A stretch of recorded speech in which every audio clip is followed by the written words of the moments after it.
Hola chicos, ¿cómo están? Hoy día vamos a hacer la segunda parte del tema sobre la desigualdad en Chile y cómo afecta aquello a la democracia, ¿ya? Así que vamos a profundizar un poquito más en el tema de las desigualdades socioeconómicas.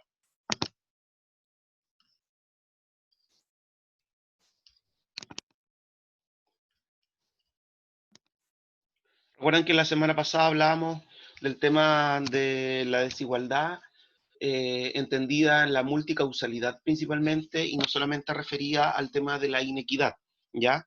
Y hablábamos de esa desigualdad en función de los factores en los cuales se mide, ¿ya? Distintos instrumentos con cuáles medirlo y cuáles son las falencias que esos instrumentos tienen.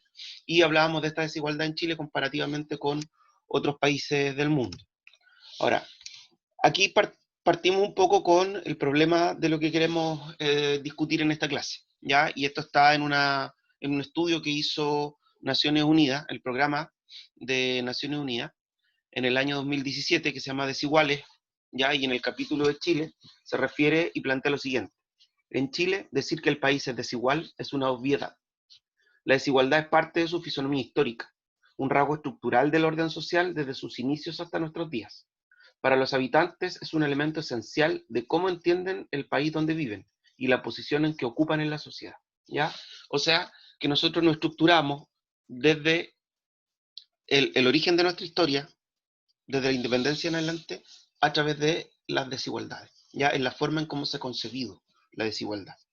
Y eso, chiquillos, tiene que ver con más de 100 años de gobiernos oligárquicos, tiene que ver con la conservación de privilegios en ciertos círculos privilegiados, ya tiene que ver con la forma en cómo se estructuró el país después de la dictadura o régimen militar, ya, y cómo se entiende hasta hoy día, sobre todo con los últimos acontecimientos de octubre y esta última semana de debate parlamentario frente al retiro del 10% de las AFP.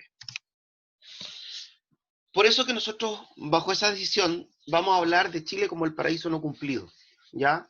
¿En qué sentido? Que la tasa de pobreza se ha reducido de manera notoria, como lo vimos en la clase anterior, en términos nominales, numéricos, propiamente tal. Los ingresos de los hogares han aumentado en forma considerable. La matrícula escolar, universitaria se expandió significativamente y el sistema democrático se ha mostrado un poco más estable en función de lo que venía siendo en la década del 90. Pese a ello, la desigualdad sigue siendo una pesada herencia de la cual Chile no parece poder despertar con facilidad, ¿ya? O sea, a pesar de que hemos tenido avance en términos numéricos, nominales, en que tenemos una sensación de que el tiempo actual fue mejor que el anterior, de igual manera hay elementos de la desigualdad estructural que aún no podemos solucionar de forma efectiva y que al contrario se han ido agravando con el tiempo. Por eso que nosotros vamos a entender la desigualdad chilena como multifocal, ¿ya? Porque es una desigualdad que está en lo social, ¿ok? Que apunta a los elementos de las diferencias económicas, perdón, que tiene que ver con las diferencias de acceso a la educación, por ejemplo, que hay entre los quintiles sociales, por dar un ejemplo. Vamos a hablar de desigualdad política, ¿ya? Y esa desigualdad política tiene que ver con la transparencia propia en las elecciones, por ejemplo, y el verdadero peso de las personas, ¿ya? Por este nexo entre empresarios y políticos. Es también económica por el tema de las desigualdades y la inequidad propiamente tal, ahí está el foco, y es también cultural, ¿ya? Y nosotros lo vemos también entre los pisos culturales que tienen, por ejemplo, los niños de distintos estratos sociales al momento de enfrentar el mundo escolar. Precisemos entonces el tema central, pues, ¿qué es que vamos a entender por desigualdad económica? ¿Ya? Y esto es un concepto definido que lo tomo también de Naciones Unidas, ¿ya? La desigualdad socioeconómica la vamos a entender como las diferencias en dimensiones de la vida social que implican ventajas para unos y desventajas para otros, que se representan como condiciones estructurales de la vida y que se perciben como injustas en sus orígenes o moralmente ofensivas en sus consecuencias o ambas, ¿ya? Aquí les recuerdo, chiquillo, esa investigación periodística que hizo Informe Especial eh, sobre Chile, el cementerio de la educación chilena, el cementerio de elefantes, me parece que algo así se llamaba, donde hablaba de que las grandes lumbreras, muchas veces por no tener un acceso a una educación de calidad, quedaban relegados a pisos muy menores del desarrollo académico. Ya, pero aterricemos un poco esta desigualdad socioeconómica entre lo que es percepción y lo que es realidad, o sea, entre los números reales y encontrar dónde realmente está. Y en esta percepción de realidades, eh, nosotros nos vamos a encontrar que comparativamente el 46% de la población percibe, y esto para el año 2015, percibe mejora en el progreso económico. ¿Ya? Esto es una encuesta CASEN que se realizó. En ese mismo año, el 25% evalúa que en los últimos 15 años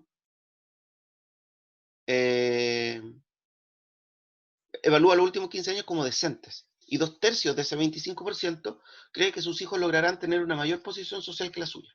O sea, tengo noción de que ahora estoy mejor que antes, 46% es bastante, y además creo también que la condición en la cual vivo es decente, un 25%. El otro 75% no lo considera, ya para que ustedes más o menos vean el rango, y que además espera que los hijos tengan un mejor futuro del que tuvieron esos padres. Ya, ahora datos más concretos de la misma, de la misma encuesta. Entre 1990 al 2015 la pobreza se redujo de 68 a un 11,7, hoy día está en un 7, y tanto. O sea, numéricamente, como lo vimos en la clase pasada, en un gráfico súper clarito, la pobreza nominalmente disminuye. Ahora, medir la pobreza en 1990 a medirla el año 2015 con el mismo instrumento, yo creo que ahí hay una de las explicaciones. Entre 1990 al 2015 el ingreso per cápita del 10% de la población más pobre creció 145%. Vamos acordándonos de esos números, 145% del 10% más pobre. En el año 2000, el ingreso promedio era de 200.000 pesos y el año 2018 bordea los 531.000 pesos. O sea, también hay un aumento considerable, ¿ok? Del más del 100%. Los sectores populares aumentan en 8 veces el ingreso a la universidad y los sectores medios en 5,5 en promedio, entre los dos quintiles de la clase media, ¿ya? Más baja. Y otro dato, el 1% más rico concentra el 33% del PIB y de ese 1%, el 0,1 más rico concentra el 19,5% del PIB. Por tanto, de estos elementos numéricos, nosotros tenemos que decir, pucha, han habido muchos avances, sobre todo en los sectores populares, 145% en el aumento de los ingresos, 8 veces han aumentado el número de sus hijos que ingresan a la universidad, las clases medias también, la gente cree que está en un mejor estilo de vida que antes. Por tanto, ¿dónde está el tema de la desigualdad? Ya, la desigualdad está en los últimos dos indicadores, chiquillos. Y además está a entender que estos sectores populares que aumentan ingresos es porque el nivel o el cálculo de lo que están aumentando es verdaderamente, era muy precario. ¿Ya? Los sueldos de los trabajadores en Chile desde las últimas 5 décadas han sido muy precarios, muy bajos. Por tanto, cualquier incremento, por tratar de, en el fondo, sumarse al costo de la vida, se transforma en un porcentaje alto. ¿Ya? Pero uno de los problemas principales que tenemos en Chile, desde la distribución económica, es la concentración de la riqueza en un muy pequeño sector de la población. ¿Ya? ¿Dónde encontramos entonces esta desigualdad? ¿Ya? Entendida más allá de estos números macroeconómicos. Encontramos los bajos salarios y la inseguridad laboral de un porcentaje importante de la población. La encontramos en la desigualdad de género. La encontramos en la desigualdad en la previsión social, tema que hoy día está en el tapete completamente. La encontramos en la segregación socioespacial y en la construcción misma de las viviendas y en el acceso a esas viviendas. ¿Ya? Ayer nomás en las noticias mostraban cómo viviendas sociales entregadas hace un año por el gobierno, con las últimas lluvias se habían inundado, llovido, ¿ya? Y se transformaban en inservibles. Y esto no es propio del gobierno actual, sino que se ha repetido por lo menos en los 3 últimos gobiernos. ¿Ya? Entre otros ejemplos. ¿Ya?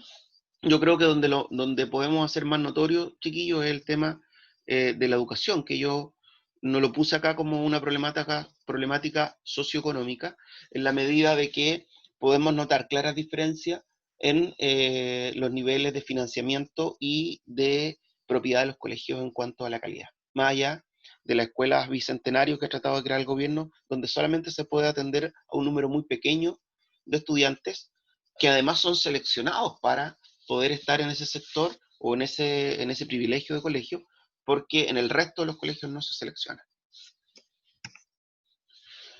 Acá tenemos dos ejemplos, este es de la Superintendencia de Instituciones Bancarias y Financieras del marzo del 2020, donde, esto es reciente, donde se saca o se plantea que en promedio las mujeres adquieren créditos por un monto, por un monto promedio de 7 millones, con una tasa de interés del 14,1, en cambio los varones le dan 9,7 millones con una tasa de 12,7.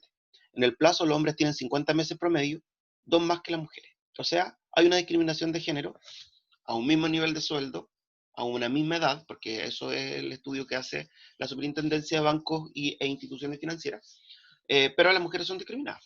Ya, de hecho, el Banco Iberoamericano publicó un estudio posterior a este, donde dice que en Latinoamérica las mujeres tienen una desventaja en el acceso a crédito de un 18%, que es mucho mayor a lo que nosotros estamos viendo en promedio en estas circunstancias nacionales. ¿Ok? Ahora, datos importantes porque en el fondo, cuando uno analiza el índice de desarrollo humano de Chile, Chile ocupa lugares súper altos, ¿ya? A nivel latinoamericano está entre los tres primeros, en la OCDE está en un nivel intermedio, pero de economía, lidiándose con economías bastante más desarrolladas, o con sociedades bastante más desarrolladas. El problema es que cuando nosotros a ese índice de desarrollo humano lo ajustamos por desigualdad y le sumamos otros factores, Chile retrocede inmediatamente 12 puestos, ¿ya? O sea, nosotros tenemos en índices macro de esperanza de vida, años de escolaridad, ingreso per cápita promedio, un nivel alto. Pero cuando le sumamos elementos de desigualdad, como equidad de género, como calidad de la educación y otras cosas, inmediatamente bajamos 12 puestos. Acá tenemos un segundo ejemplo que tiene que ver con la vivienda y la segregación. En Chile, de acuerdo a la encuesta CASEN del 2017, un 6,5% de las viviendas presentan algún grado de hacinamiento, siendo mayor en las regiones del norte del país, ya que alcanza incluso un 13,5%, y la metropolitana de Santiago con un 8,1%. Esta cifra deja al descubierto la debilidad de un sistema que construye ciudades excluyentes, cuyas desigualdades e injusticias se acentúan para aquellos grupos más vulnerables y desprotegidos. En el caso de la región metropolitana, el déficit habitacional cuantitativo llega a 20.714 viviendas, mientras que el hacinamiento alcanza el 8,1% de los hogares de la región. Estos, chiquillos, nosotros lo plasmábamos más real en la clase anterior cuando mostrábamos los mapas entre nivel de contagio por comuna y la tasa de mortalidad de acuerdo al COVID-19. Y veíamos que las comunas más vulnerables tenían una mayor tasa de incidencia de muerte por contagio, y eso se debía a la estructura sanitaria en la cual vivían y también a la constitución alimentaria que habían tenido a lo largo de su vida y el acceso mismo al servicio de salud. ¿Ok? Por tanto, chiquillos, espero con este elemento breve en esta semana de transición, que ustedes se están poniendo al día en lo más atrasado, les sirva y que la próxima semana con esto puedan hacer el trabajo evaluado que les voy a dejar de finalización de esta actividad y de este contenido sobre la desigualdad en Chile. ¿Ya? Que estén bien. Nos vemos.